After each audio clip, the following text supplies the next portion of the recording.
Well, hello, everyone, and welcome into Studio Day Heffrey. It's an honor and a pleasure to have you here as we discuss the Cowboys stories of the day. And as everyone has already told me, the Cowboys story of the day is Dakota Prescott. It's Rain Dakota, right? Rain is the first name. Rain Dakota. If your name was Rain, why wouldn't you just go by Rain? That's a kick-ass name. Nothing that Dak Prescott said yesterday would lead me to rule him out from playing football Sunday night at all. The one thing that happened yesterday that has me leaning towards Dak Prescott will not be playing football is when Vegas moves a line 4 points and not like a half point at a time, but just goes, yeah, and yanks that bad boy 4 points. They think something. And Vegas is not stupid. Many people have probably told you. Building all of those buildings costs money. They're really good at what they do. So the Cowboys line going from Cowboys favored by 1.5 to Vikings favored by 2.5 instantaneously yesterday would hint towards they believe they know that Dak is not playing, which is interesting because nothing that Dak or any of his teammates said yesterday would lead you to necessarily believe that. I think they were being very honest when Dak said, had a good day of practice, went 100%, gave it everything to see. And he actually said, if something's going to happen, have it happen today. He was pushing it as hard as he could to see, is this going to strain? Is this going to hurt? Or am I okay? So nothing about what he said or Amari Cooper said or anybody else from the Cowboys who was made available would lead you to believe that Dak's not going to play this weekend. But then the line moved. So we have a mystery. Vegas is good at finding things out. If you want to get really deep into it, Vegas and the NFL are good friends and now official partners as they've brought the gambling aspect into it. So I will not be surprised if Dak Prescott doesn't play. So what is your prediction if Dak plays? What is your prediction if Dak doesn't play? Leave that in the comments at youtube.com/Jeff Cavanaugh. Just put Dak, score. No Dak, score. I will tell you, if Dakota Prescott plays, I would go Cowboys 28 plus 2 field goals is 34. I would go 34 to, let's give 2 touchdowns, a couple of field goals, 34-20 Cowboys. I think the Vikings are a better defense than, say, Carolina, but I think it's another case of people thinking that the Vikings have this incredible defense when the Vikings have a solid defense. If you have Dak and Dak's ready to play, I think the Viking cornerbacks have their hands full with the Cowboys wide receivers and they can't cover them. I think there are individual matchups on the offensive line against the Vikings defensive line that gives you an opportunity to run the ball well. And I just think that the Vikings offense can't keep up with the Cowboys offense when it comes to scoring points. So if you have Dak, I think you win this game. Maybe you win by 1 score, maybe you win by 2 scores, but I think that the Cowboys are comfortably better than the Vikings, and they'll win the game if Dak plays.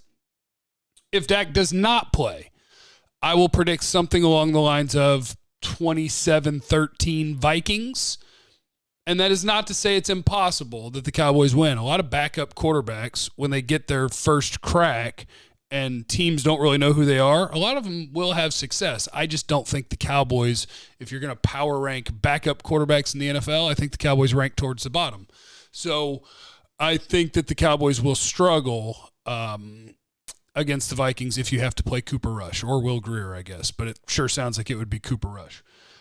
Cowboys-Vikings hinges on Dak Prescott playing. That's what it hinges on. And I do want to point this out over and over again because there are 2 things you have to consider when you're considering will Dak play. I think it's a very simple consideration. It's a medical consideration. If my team doctors and trainers tell me, hey, if Dak plays, there is a chance that fill in the blank, Achilles, strain it, miss 4 to 6 weeks. To me, all of this is a medical question. Dak's opinion doesn't matter. Jerry's opinion doesn't matter.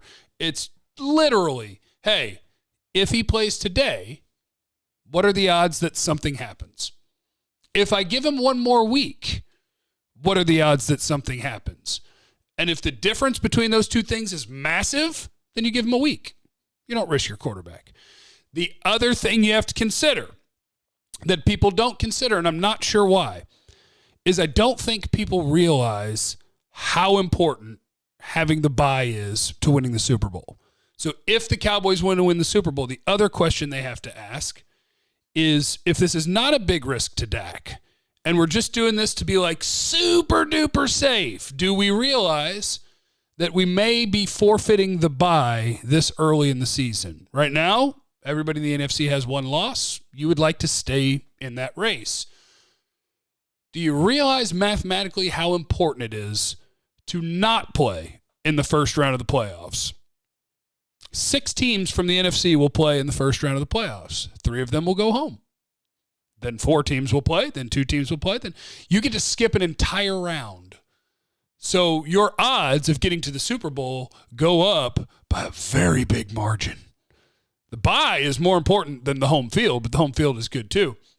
So that's just another thing that you have to think about when you're deciding what are we going to do with Dak Prescott, is that the bye is way more important and way heavier on the odds than I think people are giving it credit. So keep that in mind. Now, we get to some of your mailbag questions. Dustin, do you feel better about where the Cowboys are at after watching the Thursday night game? Not necessarily better, because I never thought any of these teams were juggernauts. This is the way football goes. The best teams play the best teams, and some games you play great, some games you play okay. The better teams can tend to play okay and still win a game. But if you watch that game, like I didn't watch that game and go, holy cow, the Cowboys can't beat either of those teams. Cowboys could beat the Packers. Cowboys could beat the Cardinals. Neither one of those teams is a juggernaut. They're a good team, like the Cowboys. Those are good teams that I don't think either team played great last night, and I don't think either team is something that is like insurmountable for the Dallas Cowboys to beat at all. Let me see here. Where did I put all my questions? How ready do you think Cooper Rush is? I think he's Cooper Rush. I think that he's ready in his mind, but I think that he's a well below average backup quarterback in the NFL, and the odds of him playing well aren't great. But you never know. It's football. At the Casey Kasem, is Dalton Schultz a top 5 tight end in the league when the year ends? Maybe statistically. He won't be one of the 5 best tight ends in the league, but he could be top 5 statistically. He's playing well. Rear eye view. What if Connor Williams was the one on the trade block the whole time? I don't know that any of these guys are on the trade block. I think it's just a matter of trying to figure out. Mike McCarthy is so big on continuity on his offensive line. He's huge on that. But I think it's really weird to pretend that Lyle Collins and Zach Martin don't have continuity. Like those two haven't played next to each other a billion times. It's just a weird bit. So what's going to happen is I believe Terrence Steele is going to start at right tackle. He's going to start at right tackle. But starting at right tackle doesn't mean you play the whole game at right tackle. If Danielle Hunter whips Terrence Steele's ass, they'll forget they're mad at Lyle Collins, and Lyle Collins will play the second half at right tackle. Terrence has done well. So coaching staff loves him. He works really hard. They trust him. So I believe he'll start the game at right tackle. If he doesn't do well, even mad at Lyle Collins, they know he's their best right tackle. So if it starts jacking your game up a little bit, they'll get less mad at him, and they'll put him in the game. If Cooper Rush plays well, assuming he plays, is there a case for playing him again versus Denver, keeping Dak fresh for the deep run? All I ask is that you remember what I've said about the bye.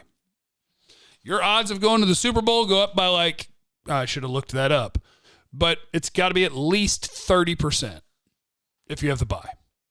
It's huge. Huge. Do you expect the Cowboys to actually be active before the trade deadline? Could trades disrupt the team chemistry? I say go for it, but trying to be devil's advocate from Robin. Define active. I think they'll be curious. I think they'll ask around. I think that the Cowboys should trade for Austin Blythe, the center in Kansas City, and I think they should trade for Melvin Ingram, pass rusher in Pittsburgh, who may end up going to the Cardinals. Keep an eye on that. But I would like him to go to the Cowboys. And if that costs you a 7th-round pick and a 5th-round pick or a 4 and a 7 or whatever, it's worth it. They're not guys that are long-term contracts. They're not expensive. You don't have to do any tricks with the salary cap. You can just trade for them and play them. I hope so. Cowboys are one of the teams in the league that are most we like our guys. So we'll see. Dad Exotic. Do you think Pollard is a better pure runner than Zeke? If so, do you think he needs more touches than Zeke, especially in the red zone? Seems like he's underutilized when we get inside the 20. Do I think Pollard is a better pure runner than Zeke is an excellent question. Because you know what is interesting about those two people in particular is that they are polar opposites. They both are very good at what they do. Now, this year has been a little bit unique because the Cowboys, I'm going to hit you with some numbers. Are you ready? The Cowboys, there's something in the NFL called success rate. Okay? What is success rate? Success rate means that you run a play, and when that play is over, do you have a better chance of getting your next first down or a worse chance than before you ran that play, right? That's how you decide if a play was successful. On third or fourth and short, success is first down / touchdown. The Cowboys' success rate when they throw the ball on early downs, what do you think it is? It's third. So they're really good throwing on early downs. The Cowboys' success rate when they run the ball on early downs is first and second down. They're third. So they're really good on early downs, running and throwing. On late downs, their success rate when they throw the ball is third. Their success rate when they run the ball is 27th. The Cowboys' one struggle on offense right now is running the ball on late downs. And that's something that I'm used to them being good at. You get to 3rd and 1, 4th and 1, you hand that bad boy to Zeke, and you move on with your day. But think about some of those scenarios where they had a first down on the 1, handed it to Zeke twice, stuffed. Dak snuck it in. They didn't give it to him. And then on 4th, you fumble it. Like, that's 0 for 4 on short yardage, and it's 0 for 2 on the late downs. Then think about the game where in their own end on the opening drive, they handed it to Zeke on 3rd and 1 and 4th and 1, and they got stopped both times. It's 0 for 2 on late downs running the ball. So it's weird that those haven't worked because that's usually bread and butter, Zeke and short yardage. But back to what I was saying about the two of them. Tony Pollard does not have Zeke's vision, and he obviously doesn't have Zeke's power. Tony Pollard, there is people who rank these things. At hitting where the play is designed to go, he's one of the worst in the NFL. Yet, I'd have to see if this is still true. He did lead the league in yards per carry, so he makes it work. He goes where he's going to go. His balance, his ability to make people miss is great. But he doesn't necessarily always go where he's supposed to go, which is fine. If where you're supposed to go, there's nothing there. Whereas Zeke is one of the best in the league at where was the play supposed to go, and Zeke ended up there and made it work. So they're opposites. Zeke he moves better this year than he has in years, but he's still not an explosive runner. He's still not going to outrun the defense for a touchdown. Tony Pollard can. So they're different. It's cool having them together. Be happy to have them together. But I don't know if you're interested in seeing what it looks like getting Pollard more red zone carries. I'm fine with that. I don't mind that. Pollard's getting 6 yards a carry this year. That dude deserves touches. Faux show. Arterio. Which defensive rookie in the secondary will make the biggest impact within 2 years? I'll say Kelvin Joseph. End of year, who is starting? Brown, Joseph, or Wright? Based on play, not injury or other unforeseen factors. Anthony Brown. Yeah, I would push back the running Anthony Brown out of town or off the field thing to next year. Now, Kelvin Joseph, if you have struggles, if Anthony Brown, this is a week where Anthony Brown in theory could have struggles. By the way, Anthony Brown is a top 10 corner, according to Pro Football Focus this year. If he struggles, because his big struggle week was against Tampa Bay. When they have 3 great receivers, he ends up having to cover Antonio Brown.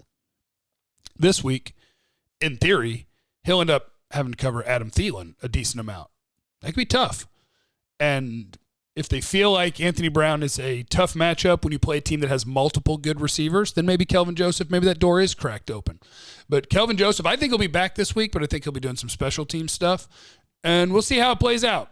But I think Anthony Brown is your guy for the rest of this year, and you re-rack it and try again next year because you don't even have the bye week. It's hard to try to figure out getting a new guy into the lineup unless your guy that's in right now is really struggling, which Anthony Brown is not. Which safety do you expect the Cowboys to keep long term? From Trey. Well, I think free safety is more important than strong safety, and you have two right now, Malik Hooker and DeMonte KZ. But I actually think the guy who, if you ask Dan Quinn and you ask this team, like, hey, which guy do you feel like has been the most important to your defense? I think they would say Jaron Kearse. I think Jaron Kearse has been sort of a tone setter, versatile, covered better than I thought he would, great blitzer, big tackler, plays behind the line of scrimmage. So that's the tough part. Free safety is more important. If I can get KZ on the cheap, I'd keep KZ around. By the end of the year, we might feel the same way about Malik Hooker. But right now, my answer would be Jaron Kearse. And I reserve the right to change that answer whenever I want to. All right, thanks you humans for hanging out. As you can see, baby Grogu's magnets came off, so Grogu just has to balance on the back of the couch there. Leave in the comments at youtube.com/Jeff Cavanaugh what the score is with Dak, what the score is without Dak. And do you think Dak will play? I'm going to say yes. Just going to sneak that in at the end. Just a gut. I'm just going to say yes. Remember, you have no idea what anybody is going through, so be cool to everyone. I love you. Bye.